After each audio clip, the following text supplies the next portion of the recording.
ಮುಂಚೆ ಬಂದಿದ್ರು. ಏನ್ ಹೇಳಿದ್ರು? ಇನ್ನೇನಿದೆ, ರಾಜಲಕ್ಷ್ಮಿ ಬಗ್ಗೆ ಮಾತಾಡಿದ್ರು. ಹೇಳ್ಬಿಡ್ರ? ಎಲ್ಲ ವಿವರಿಸಿ ಹೇಳಿದ್ರು.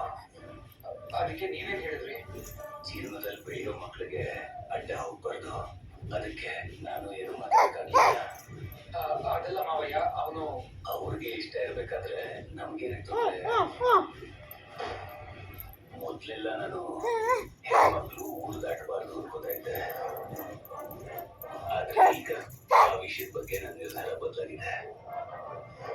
ಅದಕ್ಕೆ ಅವ್ರ ಇಷ್ಟನೇ ನನ್ನ ಇಷ್ಟ ಕೂಡ ಅಂತ ಹೇಳಿದೆ.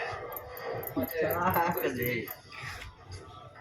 ನಿನಗೇನಿದೆ, ತಂದೆಯಾಗಿ ನನಗೇನು ಅಭ್ಯಂತರ ಇಲ್ಲ, ನಿನ್ಗೇನಿರುತ್ತೆ. ನೋಡು ಪ್ರಶಾಂತ್, ನೀನು ವಯಸ್ಸಲ್ಲಿರೋ ಹುಡುಗ, ಈ ವಿಷಯನೆಲ್ಲ ಚೆನ್ನಾಗಿ ನೀನೇ ಅರ್ಥ ಮಾಡ್ಕೋಬೇಕು. ಮತ್ತೆ ಈ ಊರಿನ ಜನರಿಗೋಸ್ಕರ ನನ್ನ ಮಗಳ ಇಷ್ಟ ಬೇಡ ಅನ್ಬೇಕಾ ನಾನು? ಅವಳು ಉಜ್ವಲ ಭವಿಷ್ಯಕ್ಕೆ ಅಡ್ಡ ಹೋಗುವಂತೀಯ? ಹೆಣ್ಮಕ್ಳು ಆಕಾಶ ದಾಟಿ ಹೋದ ಮೇಲೆ ಕೂಡ 4 ಜನ ಏನನ್ಕೋ